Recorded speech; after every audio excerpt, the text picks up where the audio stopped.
Okay, so here is a very unprofessional mix breakdown of Desdemona. This is their first song on their most recent album, which I did for them. It sounds very clean. The songwriting is really good, which just helped massively with everything.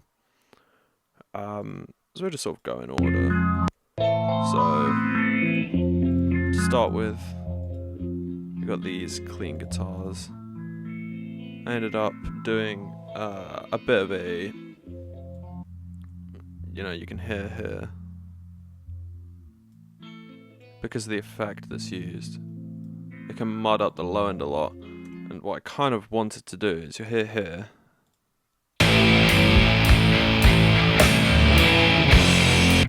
it all just sort of kicks in. So if we can control the low end, then when it all comes in, everything will sound even bigger.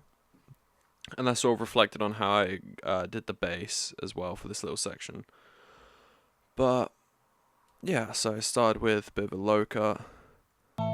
This is just some multi-band compression to help with it as well. I think I did the exact same thing afterwards, but that's because, yeah, if we just get to here,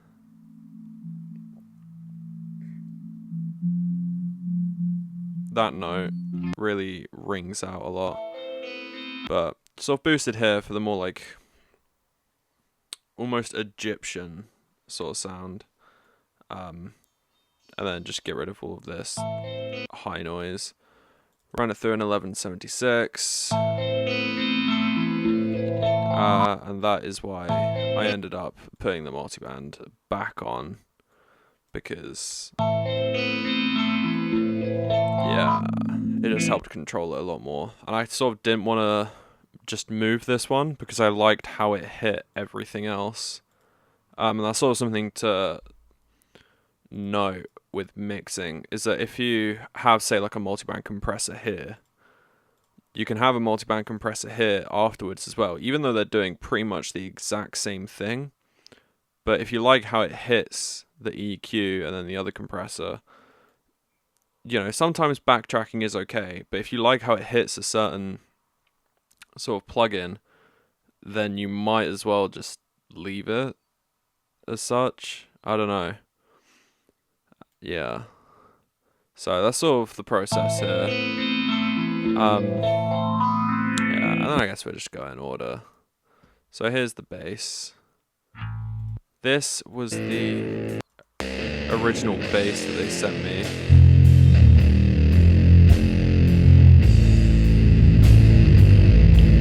It is quite good, but even if I just used it for the grip part,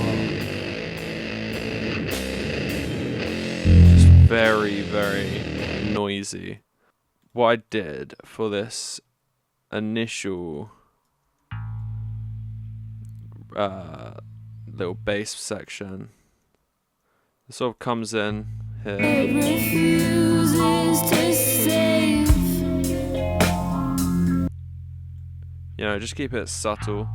So it's not too low end heavy, but it does, it's sort of the same with the guitars. You don't want too much low end, because when everything comes in, you want it to really hit. And, playing very lightly here, which also helped. Okay, and then we can get to all of this. So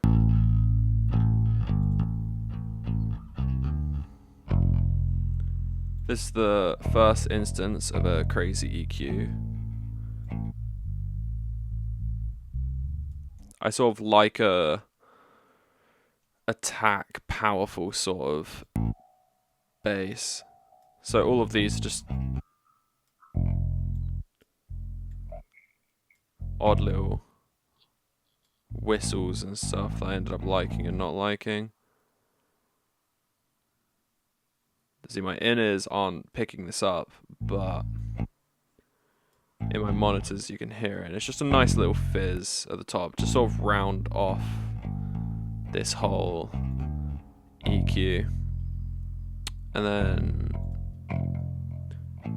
this is for the gritty sort of part of the bass. With this, sort of rolling off that low end, increasing a little bit of the pick attack. Compress it just lightly. It doesn't really matter what compressor you sort of use, as long as it hits it in some way. Bit of a multi-band. There is a weird little thought process behind this. So, here is for the stringy.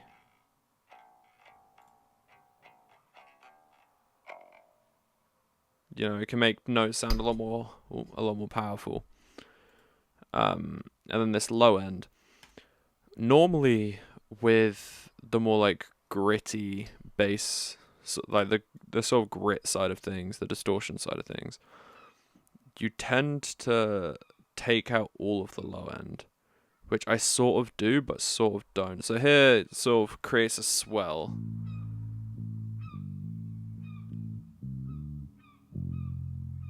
So it sort of goes and then slowly comes back. Let me unsolo this. Yeah, and this is being saturated, taking out all of the low end, but there's still enough in there. You know, with the more pitched melodic low end. This is going through the American Plexi amp. You know, it does enough. It makes it sound a lot more gritty. Yeah, and then it's going through Parallax X for this.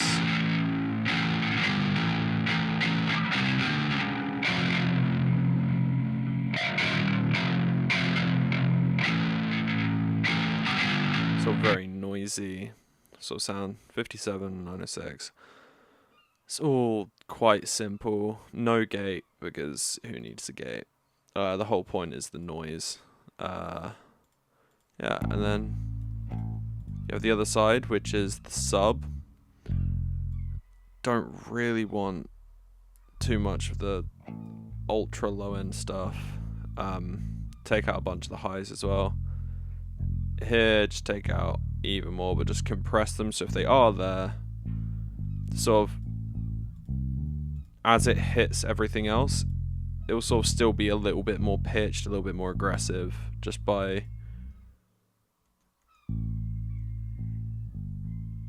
you know, lightly touching it. Bit more compression. This was a limiter at one point. I think I did a limiter in a different song.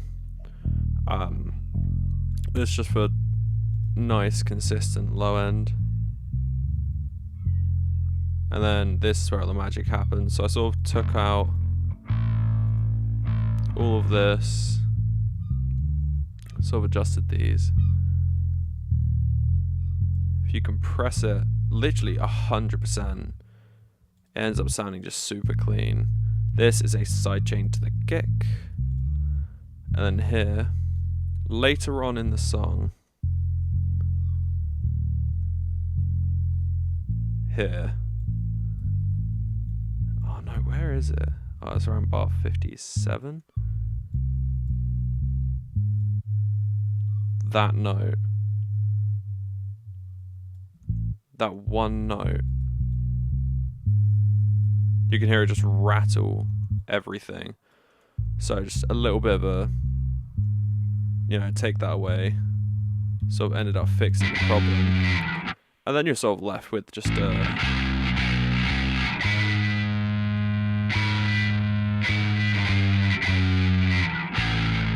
super consistent,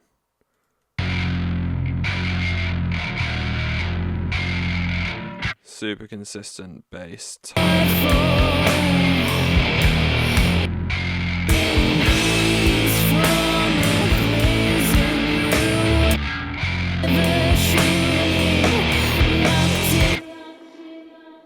Worked like a charm.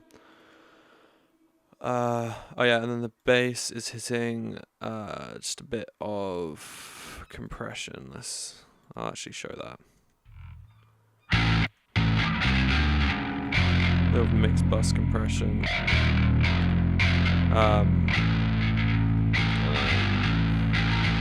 little bit of just more overall compression. To be honest, it's only really these two that are doing anything. This, I can't actually remember why it was there. But, yeah, we move.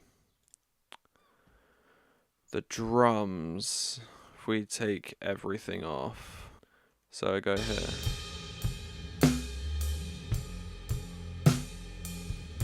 So I start with this kick. So there's 2 kick recordings. Let's show that. In and an out. Yeah, so we got here just a bit of EQ. Take a bit of get the nice click, take away the bad click. And then here you had a little bit of snare, rattle. Gate it super aggressively, super tight. This EQ, still a bit annoying, but now because there's like barely any snare, with live drums, sort of it doesn't matter if it's like perfectly gated. If anything, that just helps it glue it together. But very soft, taking away some of the low end. Saturating it, yeah, saturating it a lot. Well, I say a lot, not really, but yeah. And then take away a bit of that, a bit of these little mid bits. Once again, I really wanted this to be super clicky, and that's sort of what this is doing. Sort of taking away some stuff, adding some stuff. Sort of just making everything really nice. This I basically just used as a compressor.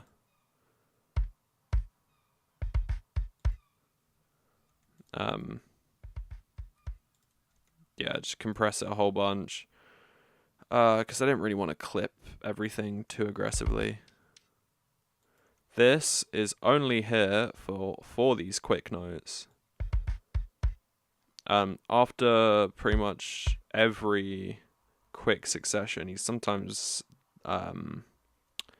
just hits the kick drum as hard as humanly possible, which is great, but sort of this is just to help level everything out. And then a little bit of pure plate reverb. Yeah, and then it's the other one. Sort of take away all the high stuff, don't need it too much. Gate it again. Make it super punchy and in your face.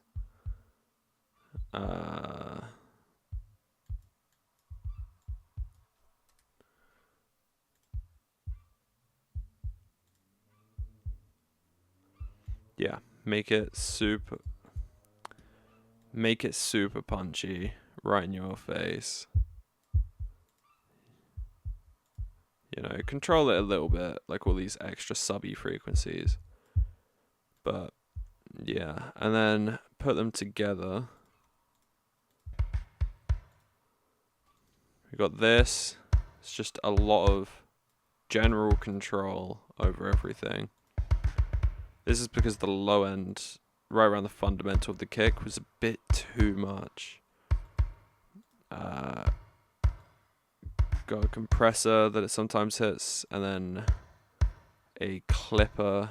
Any clipper really works.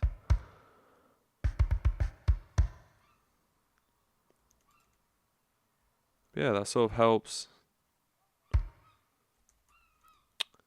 make the drum mix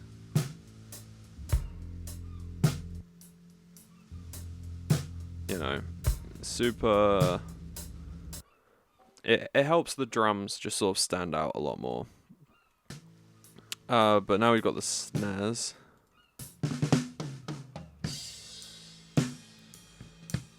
transient shaper, get it really attacky. This is to help with a lot of the cymbal bleed and stuff going on. A super aggressive gate. This is for general just tone shaping. I haven't really done this before. Like this much of an aggressive gate. But you know, the kick sometimes comes through, but that just adds to the power of everything. A little bit of transient shaping.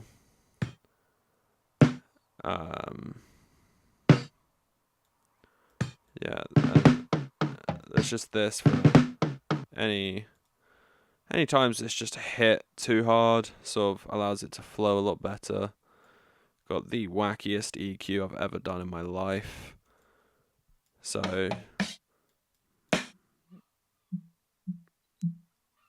there's the fundamental. It's right there. Right there. So around the fundamental, got a little bit. Take away some whistles, add some high end. Just have a full, well-rounded snare drum. And this is just to help control everything. This sort of goes into what I was saying before about backtracking. Instead of just deleting this, because I like how it affected the whole thing, I could just add another instance, just take it away. That's only for when he hits it like really hard, but you know, and then a clipper for when it's just hit extremely hard.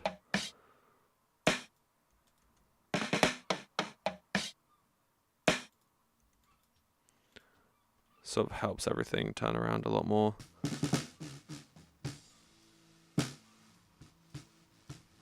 Yeah, I don't know what happened to this recording.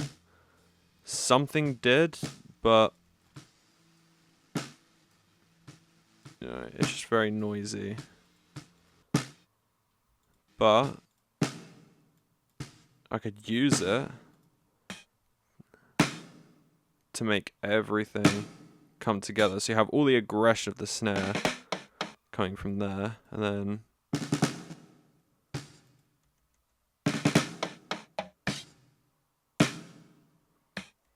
yeah, it sort of works out.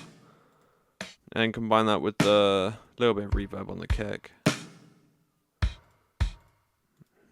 Yeah, all ends up being quite nice. These toms, we can get gated, and then just a little bit of control. It's literally the same for this one. The overheads pick up enough of it for it to not be too much. So if we add these, sort of have them be super aggressive. We've got the hi-hat.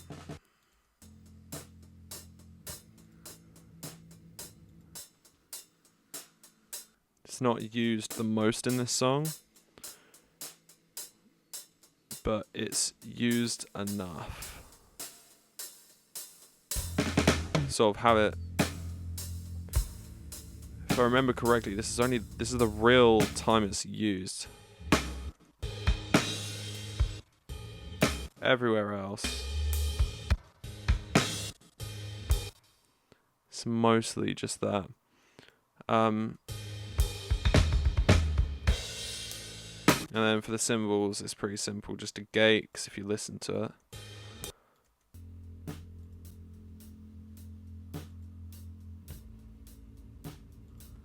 Just to sort of make sure that it's only really the cymbals coming through on both sides. Just allows for everything to become super clean. They're not panned insanely hard either. But a bit of general control and everything, and then another random EQ that has nothing on it. Mixed bus compression, and a clipper that sort of just brings the whole lot up.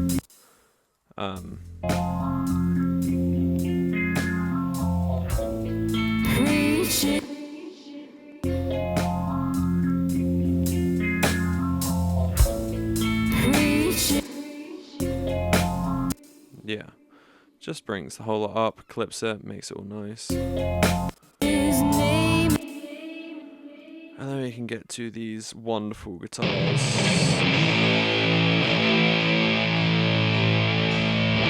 No idea what actual pedals he's using, so I will not be able to answer anything on that. But the setup is quite simple. So you have more of like a... Well, there's these rhythms. Pan left and right. Very synthy. And there's this, which is just more synthy. It's very, very distorted. A little bit low in control. This is like the coolest part of the sound. I'm pretty sure that goes for like all guitars ever.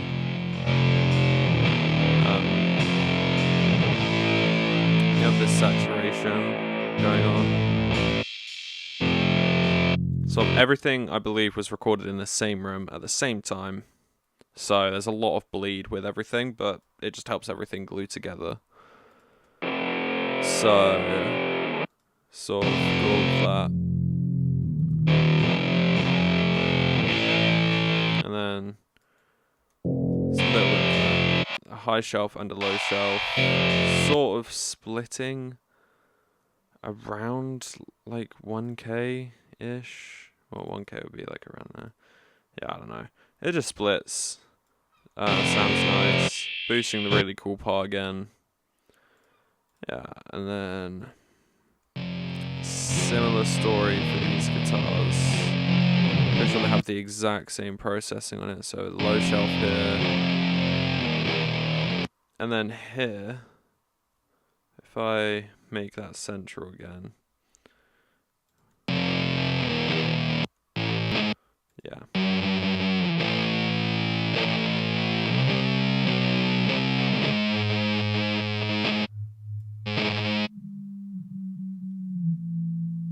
Sort of had a similar issue to the bass had. You know, so I just wanted to control those little whistles as much as possible. And then just the overall processing here. Bit of EQ, bit of compression. Got a bit of that, which sort of helps with the solo when that comes into it.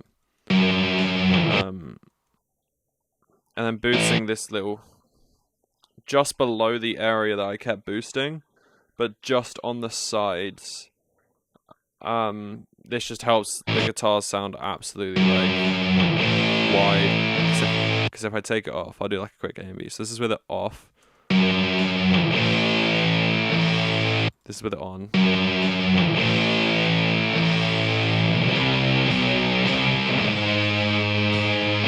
Sort of helps the guitars cut through a lot. Yeah, then we get to the vocals. There is a lot going on here, which I know a lot of people will frown upon, but there's not much I'm willing to do about that. So we can start with just the main vocal.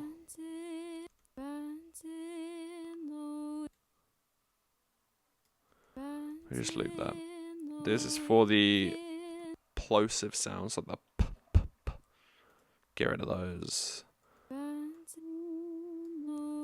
So she has a very soft but powerful voice. So if we boost this, when it does come louder, and she pushes a lot more, it will help come through. But I took away some of these boxy parts. There's this little area, which is sort of a bit annoying. Boost a little bit of presence. I think during some sections, let's see if I can just wildly.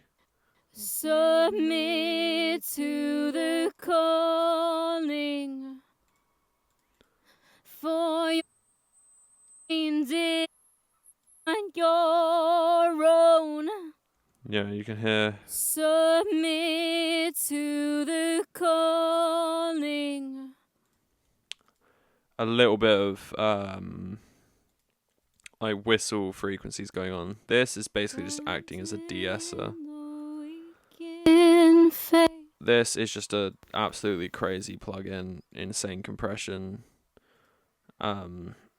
Just levels everything out, but it doesn't completely destroy it. But you'll notice that now there's this plugin on there. There's a lot of just noise. But this noise is sort of a good thing because it helps glue everything together. When it all comes in, it will help glue it together, especially because that noise will technically be coming through all of the reverbs. It just helped massively. LA2A, just nice and easy. Tape saturation, fresh air, and then yeah, that's basically it. That is then being sent into a lot of different things. So we got this first one, which is just a regular old reverb, plate reverb. This is the main one that you're actually hearing. And then you have just a super big, extremely controlled reverb. Yeah, and then you have delay. This plugin's only here just as a mono to stereo, because it was clearly my first thought on how to do it. Yeah, and then we have delay.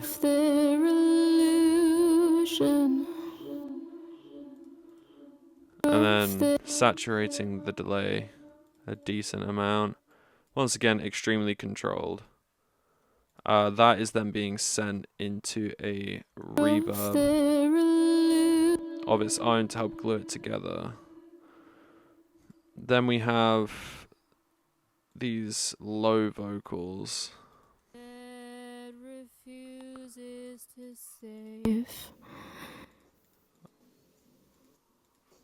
Yeah, I don't know why that's happened. Oh, I think it's because I changed one plugin at one point in the session. And it just messed the whole thing up, but it's going through a very similar sort of effects. Preach his name in delusion. But it's a little controlled at the end, and that is going through very similar processing. Refuses to save. God, this is my favorite song off of the album. Yeah, a bit of tape saturation there, a little extra de-essing.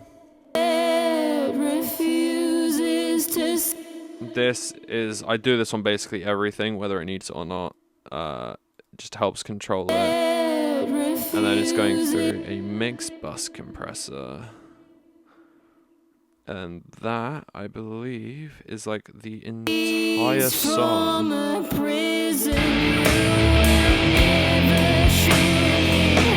Yeah, and then there's obviously a case of like balancing and stuff like that. So finding like the perfect balance between, the guitars and the bass.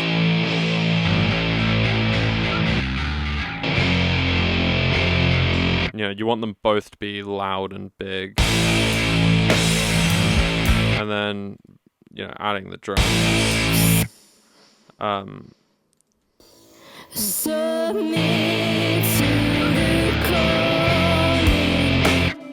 In a lot of their reference tracks, the vocals were very ambient.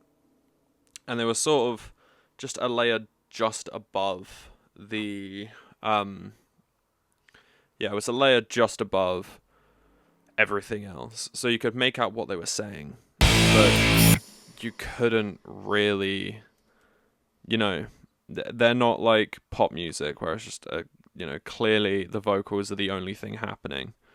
With this, the vocals are happening, but so are the guitars and the bass and the drums.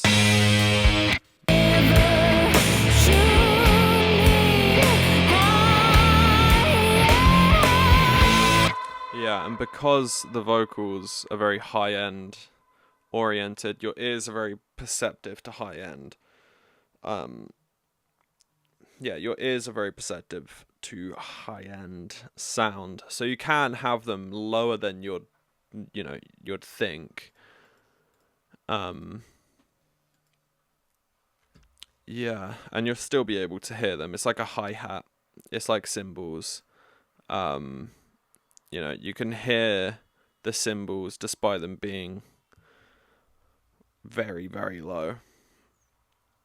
But yeah, that is Desdemona mix breakdown.